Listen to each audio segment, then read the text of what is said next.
While the American couple still could not comprehend the rationale behind the bride's custom, yet more disturbing news was about to bleed their collective conscience even further. They came to know that one of the three rival wives had informed Sakina and Salwa that her 10-year-old daughter was betrothed to marry a 63-year-old man. Samira, as expected, had protested but was brushed aside by Salwa, who laughingly told her that the girl was big enough to get married because she had already had her first period. Then shyly Salwa said, the girl could carry it. Samira could not understand what Salwa meant by, the girl could carry it. When pressed to make herself clear, Salwa openly said, the 10-year-old girl is big enough to have a man's penis inserted in her vagina.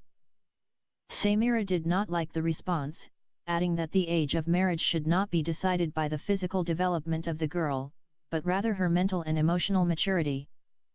Salwa flatly brushed aside her statement with a rebuttal that she was 13 when married. Samira ignored Salwa and began to talk to Sakina in hope of convincing her to speak on her behalf to the mother of the girl. She was livid because she still harbored scars from her experience as a child bride of 7. She kept her past life to herself and concentrated on finding a solution for the poor child. Sakina echoed Salwa's response and explained the typical justification which Muslims always use to justify pedophilia. Our gracious Prophet Muhammad, may prayers and peace of Allah be upon him, said Sakina, married our mother Aisha, may peace be upon her, when she was 9 years old. Before we proceed further with this important matter, let us explore Sakina's statement regarding Aisha bint Abu Bakr, the child bride, who was wife number 3 of Prophet Muhammad. An authentic hadith states, the Prophet, peace and blessings of Allah be upon him, married Aisha when she was 6 years old and consummated the marriage when she was 9, Sahih al-Bukhari, hadith number 4840. On the authority of Aisha, who said, I used to play with dolls in the presence of the Prophet. And I had girlfriends, playmates, who played along with me. They would hide, feeling shy, from him whenever he entered. But, he would send for them to join me and they would play with me, Sahih al-Bukhari and Sahih Muslim. Narrated Aisha, my mother came to me while I was being swung on a swing between 2 branches and got me down. My nurse took me over and wiped my face with some water and started leading me. When I was at the door she stopped so I could catch my breath. I was brought in while Muhammad was sitting on a bed in our house. My mother made me sit on his lap. The other men and women got up and left. The Prophet consummated his marriage with me in my house when I was 9 years old. Neither a camel nor a sheep was slaughtered on behalf of me. Narrated Aisha, the Prophet engaged me when I was a girl of 6 years. We went to Medina and stayed at the home of Bani al-Harith bin Hazraj. Then I got ill and my hair fell down. Later on my hair grew again and my mother, Ruman, came to me while I was playing in a swing with some of my girlfriends. She called me, and I went to her, not knowing what she wanted to do to me. She caught me by the hand and made me stand at the door of the house. I was breathless then, and when my breathing became all right, she took some water and rubbed my face and head with it. Then she took me into the house. There in the house I saw some Ansari women who said, best wishes and Allah's blessing and a good luck. Then she entrusted me to them and they prepared me for the marriage. Unexpectedly Allah's apostle came to me in the forenoon and my mother handed me over to him, and at that time I was a girl of 9 years of age, Sahih al-Bukhari. On the authority of Aisha, that she said, the messenger of Allah returned from the battle of Tabuk or Khaybar, the narrator of the hadith was in doubt about whether he was told Tabuk or Khaybar.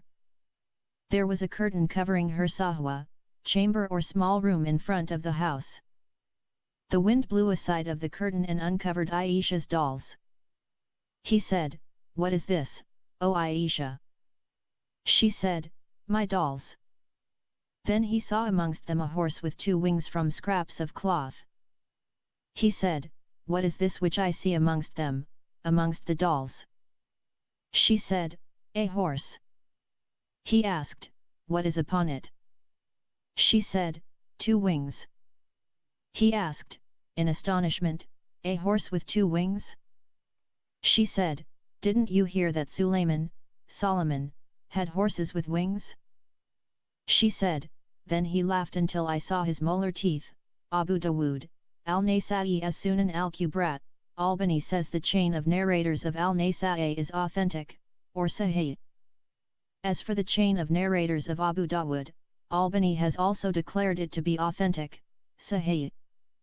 These narrations show that the Prophet Muhammad married Aisha when she was a mere child of 9. Accordingly, no Muslim scholar or leader can deny this. Based on the example of the Prophet Muhammad with his child bride Aisha, the minimum age for marriage in the Sharia is not fixed to a specific age. It is left for the wali, the father or guardian, of the girl to decide which age he wishes to give his daughter in marriage. He is not obliged to marry her to a person of her choice.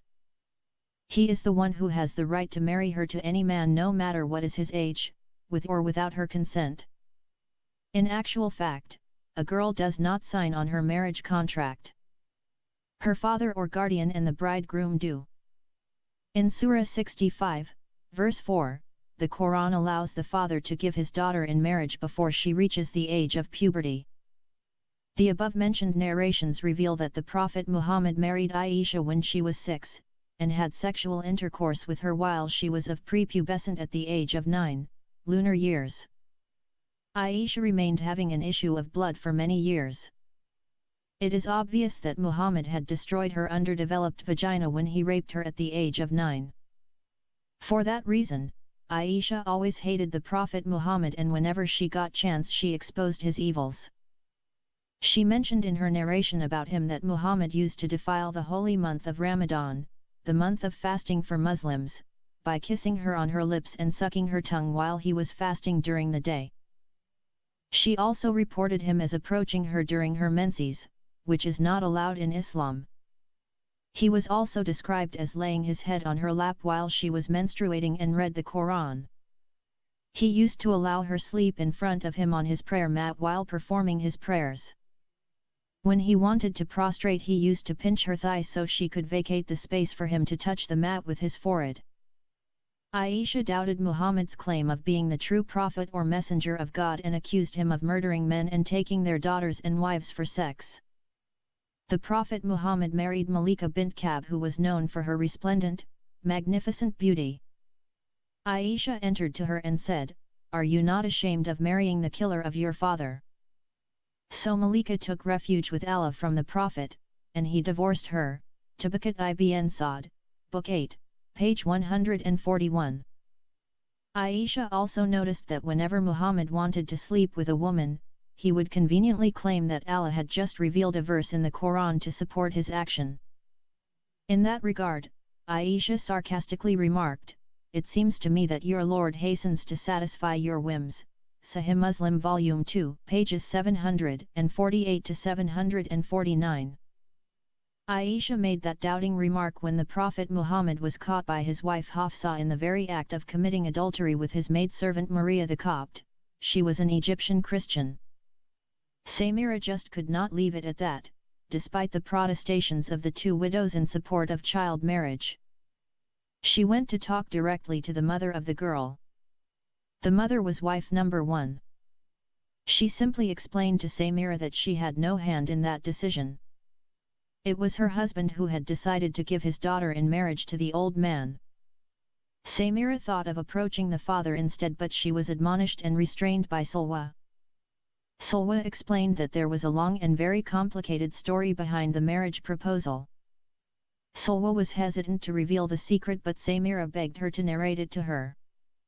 According to Salwa, the whole problem started with the wife number 3 who was possessed and then healed through the Alzar dance.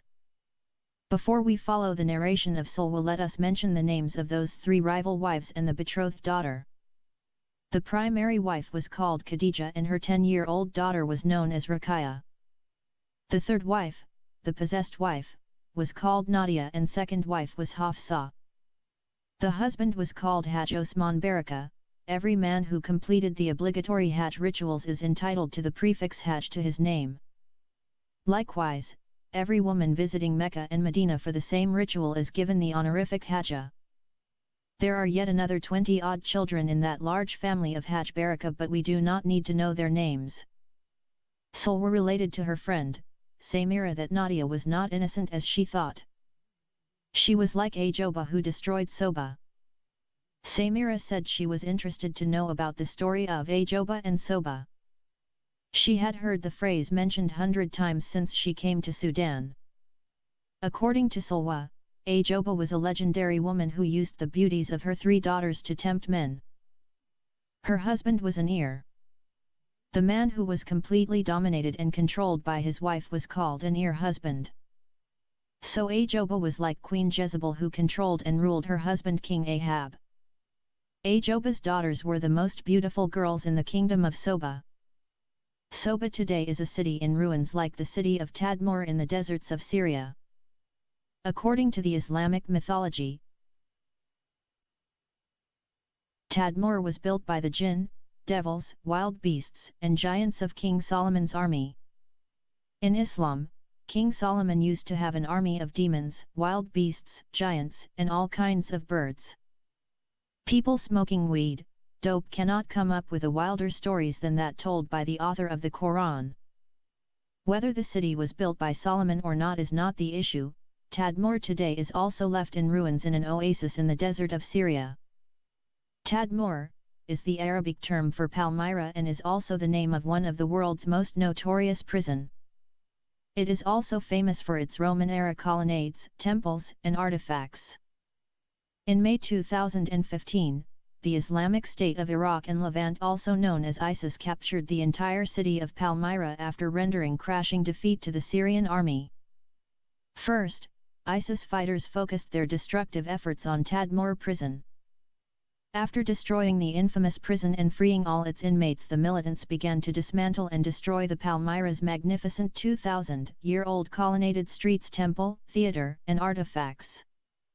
On May 25, 2015, in the public square, ISIS executed 600 Syrian soldiers and government supporters by a shot to the head or beheading. They also beheaded the 19-year-old daughter of a Syrian army general. Ajoba was a cunning woman who used her beautiful daughters to accumulate wealth and riches. She was keenly aware of the marvelous beauty of her daughters and the attraction it held for every man in the city. So she used to go to the hub of the city and offer her daughters in marriage to the one who would pay the highest dowry.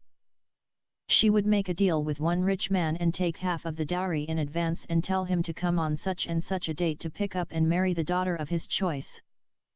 Then, she would go to another wealthy man and make a similar deal with him. Using the same modus operandi, Ajoba made 15 deals and collected half of the dowries in advance. Of course, she could not give her 3 daughters in marriage to 15 men. If she could, she would, but polyandry is unlawful in Islam.